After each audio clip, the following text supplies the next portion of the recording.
Welcome to this very special episode of our program Daily Debate. Today we are celebrating a very special occasion that all Egyptians all together celebrate, Sham al-Nasim.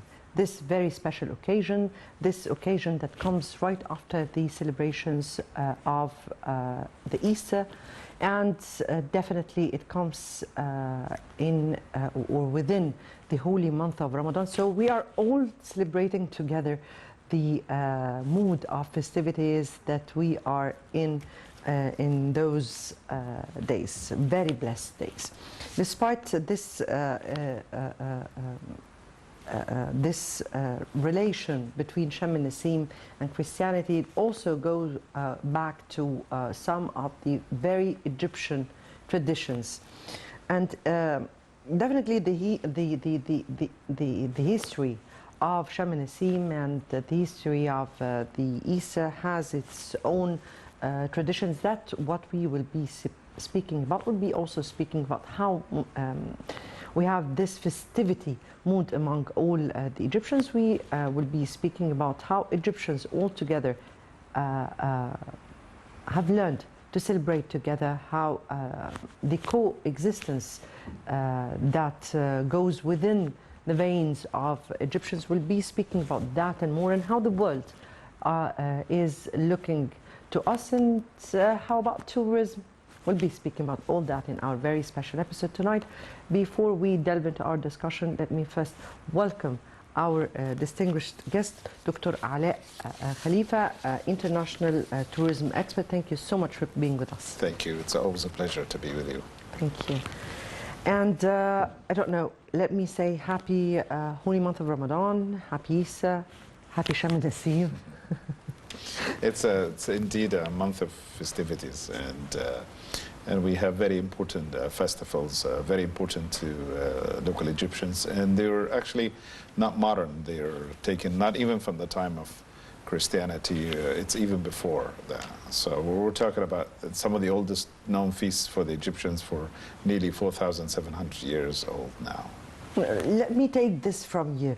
And today is Sham al-Nasim, that comes right after the Easter. Yes, and 1 week after Easter. It's the Eastern Sham al-Nasim, because, or the Eastern Easter, because different one, from the Western one. Yes, indeed. It is just a matter of calendars, different calendars. So that's because we do have two different types of calendars. As you know, there is a Coptic calendar and a Gregorian calendar. So that's hence you find the difference. Very much indeed. But here Sham al-Nasim has special features, and it dates back to the pharaonic times, and as you said, respectively, and it heralded the coming... Let me tell you something about it.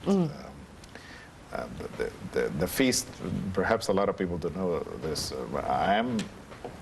I talk about tourism all the time, and I talk about marketing tourism all the time. We'll be speaking about that. But also I have a background, a very strong historical background, and I know the history of this country very well. The feast started as nearly as 2700 BC. You're talking about nearly a feast that we're celebrating today that's 4,700 years old. The feast started with the celebration of the summer, of the beginning of the summer in ancient Egypt. And it was called the Feast of Shemu. And the word Shemu in ancient Egyptian language means the beginning of the summer, or the summer season. So that's how the feast started. And it was actually a religious feast in which gods were presented with some offerings. And the offerings were included the salted fish and onion to be presented to specific... And eggs were added later on. Okay? And an egg it's a beginning of inception, beginning of creation. And it was a symbol at that time. And but we found evidence at that time that they used to celebrate this feast, and they used to have the exact same features. When Christianity came to Egypt nearly 2,500 years later, what happens is that it continued celebrating the same feast. Even when Islam hit later on, 600 years later, it was a common feast because it was taken in a pre-Christian and pre-Islamic times. It was a feast for everyone to celebrate. And until this very day, We're still celebrating the feast of the Shimu or Shem Nisim. And the nice thing is that even the word translated into like the, breathing the breeze. So it is the beginning of a new season. It is the end. It is a continuation of a beautiful feast that was celebrated in ancient Egypt a long time ago. Since we're speaking about one feature in our life, or one festival, or this occasion, let me know, or let me show our audience, or let our audience aware of the traditions of celebrations of such occasion, so that people would really celebrate with us.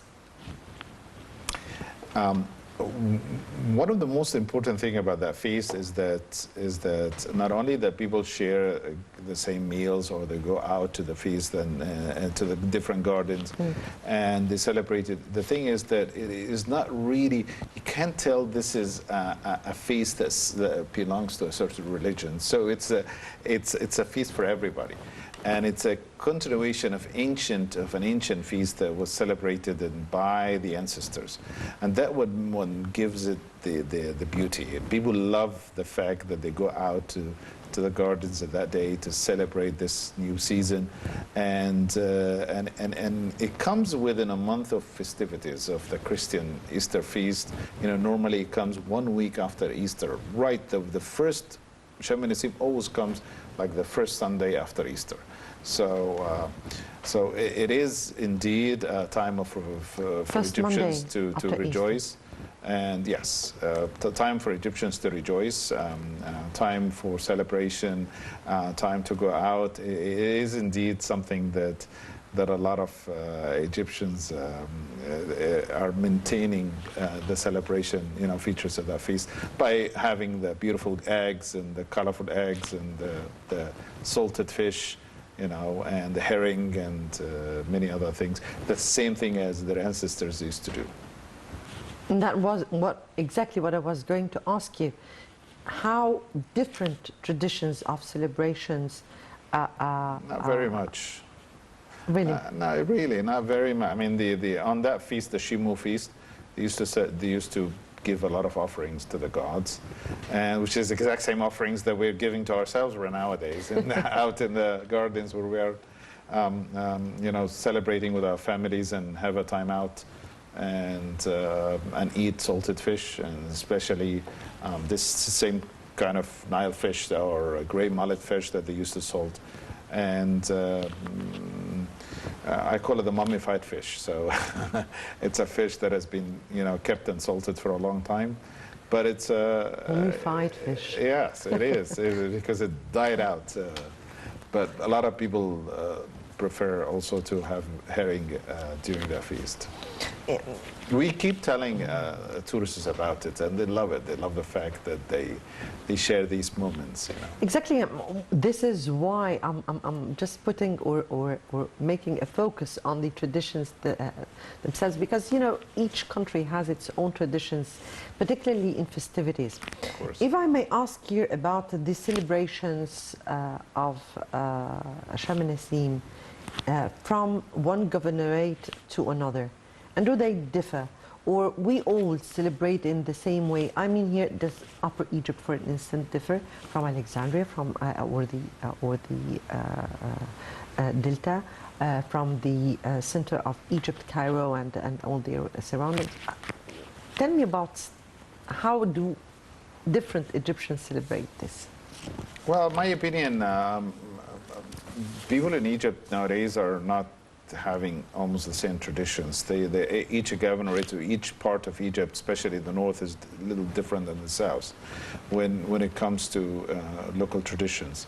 And but they all share the same thing. They all go out into the gardens. They all celebrate it. Some of them, they show more moods of celebration than others. And the ones down in the south are much more higher in temperature than those in the north. So those in the north go mostly to the shores and the beaches, and maybe they take like sea rides. The ones that down in the south, they're more celebrated at night. They don't have to like go out in the middle of the heat. So there is like different patterns of celebration. But at the end of the day, it is something inherited from the ancestors, 4,500 or 4,700 years ago, and is still maintained, still celebrated, no matter what your religion is, what your color is, no matter what your language is. You live in Egypt, you celebrate Shem Nessim. Indeed. It is a kind of national festival more than it is a religious one. Yes. And that is unique in itself, because it shows the entity or the identity of Egyptians. And that is something that we want to pinpoint our fingers on, because coexistence has always been one feature in our lives as Egyptians. Let me know more about that. Egypt is always in history is a pot for all religions, all types of religions and all types of invaders. This is a country where invaders and people from other cultures came in and melted into this pot. And they all became Egyptians. And if they don't become Egyptians, they Egyptianize themselves. And this is what happened since the time of the Ptolemies, the Romans, to the Arabs, to everyone came in here. They wanted to Egyptianize themselves. It was the right weather, the right climate, the best environment. There is a river where all civilizations are normally flourish next to a river. And they had tremendous amount of resources that they can't find anywhere else. So there is also a tremendous amount of knowledge and innovative knowledge that have been kept in this country for a long time ago. So no matter what happens, when people here come and coexist, whether they're different cultures, different races, different religions, they always coexist. There's never been a time where they were being divided because of any of these things. Even during the Greek-Roman times, they've never been divided. Even when the Romans, the Greeks, and the Egyptians, and the Jews, and everyone, were living in one pot together, they never were in disagreement. So they were always coexisting. They were always follow the same traditions, of burial. They always had mummification. They always had the same kind of food. They always had the same kind of traditions that we have today. And then other countries started to take out these things and learn from us. This was the country that thousands of years ago people used to dream to immigrate to. Have you noticed? Wanted to go. If you take a higher education somewhere around in the vicinity in the region, and maybe 600, 700, 800, 900 years ago, and you want to go to a spot where you can be bragging among your friends that you've lived in that spot, you would say, I would go to Egypt. This is the country, even since the time of the pharaohs, time of the Mesopotamians, time of the Phoenicians, from the Persians, all of them, they knew how sophisticated this country at one time was. This is the country where history was born. This is where we added to humanity, and it's going to still like this. And right now we take so much pride that we have different cultures and different religions. And today the two main religions in Egypt, Christianity and Islam.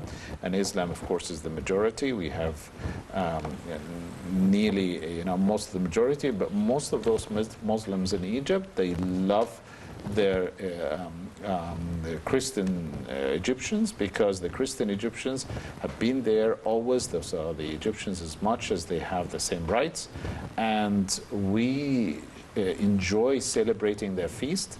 And trust me, Christians, many of them enjoy so much, sharing the celebration of Muslims, especially in Ramadan. Many of them share in iftar, many of them share on free banquets, for any passers-by. And they serve, they help. We celebrate Christmas, and we celebrate many of the very important feasts, and we have some feasts together like the Shimu feast or Shamanism. Shamanism, Yes. this year. Yes. So this year, it comes in parallel with the holy month of Ramadan, and definitely Yeah. Easter, because it comes right after the Easter. The features that we have seen of festivities, during the holy month of Ramadan, we have seen some a beautiful festivity mood of, like, you've seen the iftar or this gathering that many governorates has carried out with. It started with districts and then it moved on to be in governorates.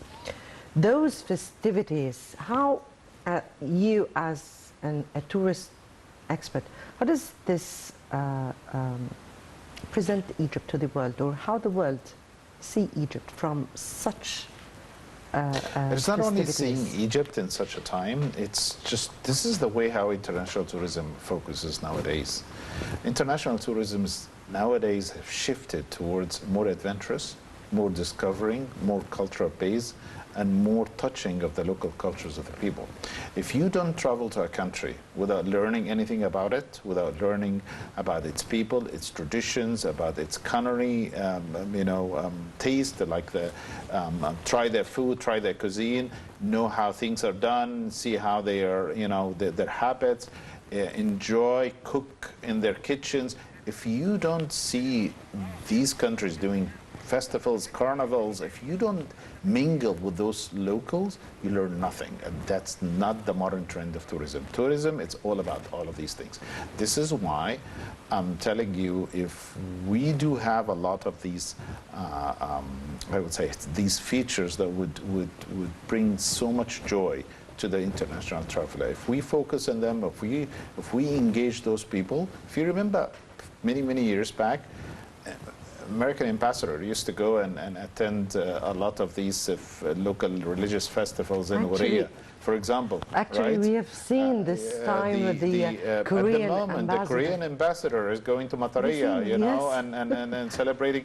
This is the joy of international travel. This is the sharing people, spending time with people, sharing their culture, understanding them better.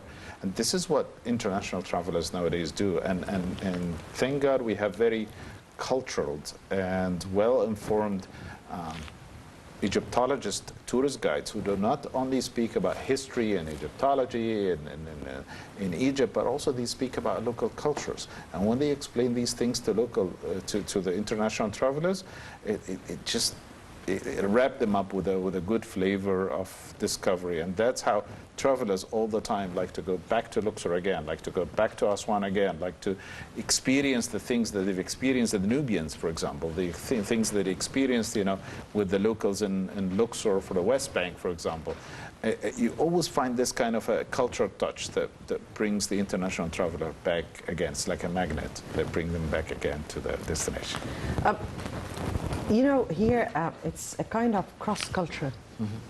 So it's how people grasp the culture of the other at large. I mean here that when we travel outside, we grasp the culture of the other, but when they come here, there is the same sense of wanting to know more.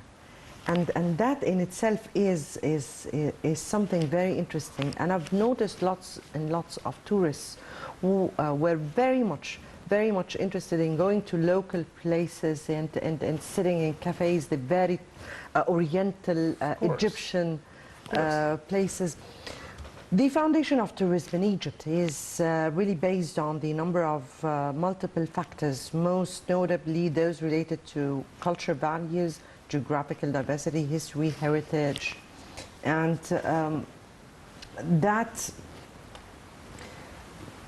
that in itself is giving Egypt a certain unique flavor. From your point of view, how is the government making efforts to use such ancient Egyptian festivities to promote for tourism and what kind of efforts? I'm not following these efforts, but all what I'm saying is that I can see that the local people living in this country are very hospitable, very generous, and there would be no opportunity that would be without having to invite international travelers or foreigners, you know, to their banquets, to their festivals, and sharing these beautiful moments. But I have no doubt that at some point when like ministers of tourism or the Egyptian Tourist Promotion Authority would have spared no efforts to help, you know, promoting for this feast, of course, in international fairs, and try to get people to attend these carnivals that are happening in various areas in Egypt nowadays. I'm sure that this will be an experience that will be practiced for decades, since international tourism have shifted towards learning and discovery. If we get back to Shamanism, and if we get back to the atmosphere of blessed days, because these are very blessed days, and this it gives a reflection to this special and unique nature of relationship between Egyptians. Unity among Egyptians has been one of the features of the Egyptian identity. And how is that important? Because that is another face of those festivities, by the way. How is that important? How do the world view that through our festivities together? And how does that give us a unique... That is the norm, Mona. This is the norm. When you have cultured people, they live side to side with each other, when there are laws that Actually, are not... it's not the norms, because in other countries you are aware that those But that things... is supposed to be happening. What I'm saying is that it's supposed to be happening. Other countries, perhaps they have different religions together with different languages. What we did here, this is not like new immigrants that are going to a country like to Europe, for example, to some European countries, and then locals would feel like we have new immigrants. They come with their own tradition. They're not mingling within the society, or they're bringing their own religion and their own practices and everything. This is totally different. This is how the West is looking into it, and within other countries. But there are countries in the Middle East that have a establishment of a strong belief in the country as a land, as a place that lives within them, regardless of their color, of their language, of their religion, of their beliefs and everything. And this is something that you always find in the Middle East. Muslims and Christians coexisted here for nearly 1,400 years. That's a long time. That's not 200 years. That's not 300. That's 1,400 years. And this is a time in a country where people coexist, that share the same thing, have the same thing. Islam and Christianity, even before Egypt, or before we talk about this coexistence in Egypt, Islam and Christianity have also coexisted. Even in Saudi Arabia, you know, when Prophet Muhammad immigrated from Mecca and went to Medina, who was living in Medina at the time? Christians and Jews. And they open up their doors, they receive the early refugees, the early Muslims, you know, they give them shelter. And they stayed there for 20 years. Even when Prophet Muhammad went back to Mecca after 20 years, after three main campaigns of wars that were waged against him in Medina. After 20 years, he went back to Mecca again, and that's when he freed everyone in Mecca. But he didn't decide to stay all in Mecca. He went back to Medina and stayed there, and he's buried in Medina. He's not buried in Mecca. Yes, indeed. So that shows you how all these religions coexisted, even from the beginning of this religion, even from Islamic religion is a very tolerant religion in its nature, and Christianity is exactly the same. Christianity is one of the most tolerant religions, you know. And the two religions coexisted together. They both share things together. They share beliefs together. They share the same prophets together. They believe in the same prophets. They believe in the same God. So, and it's the same thing as Judaism as well. So I'm not surprised that people share things together. They speak the same language. They can easily coexist.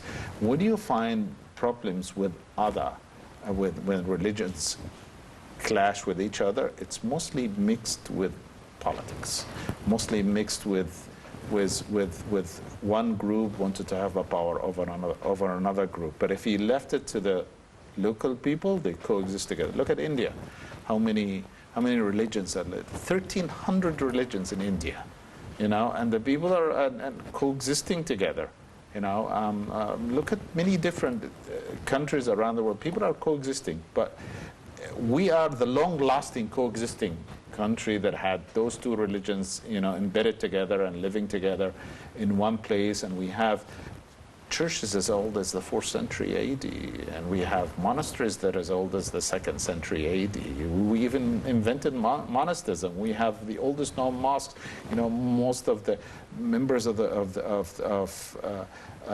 our Prophet Muhammad sallallahu alaihi wasallam of his family are mostly buried in Egypt. Yes. You know, they're not buried in you know, some of them buried in Saudi Arabia, but most of them are buried in Egypt. So what are we talking about? We're talking about this kind of coexisting, and it's going to be coexisting until Judgment Day. And I can tell you, this is the thing that makes this country so strong.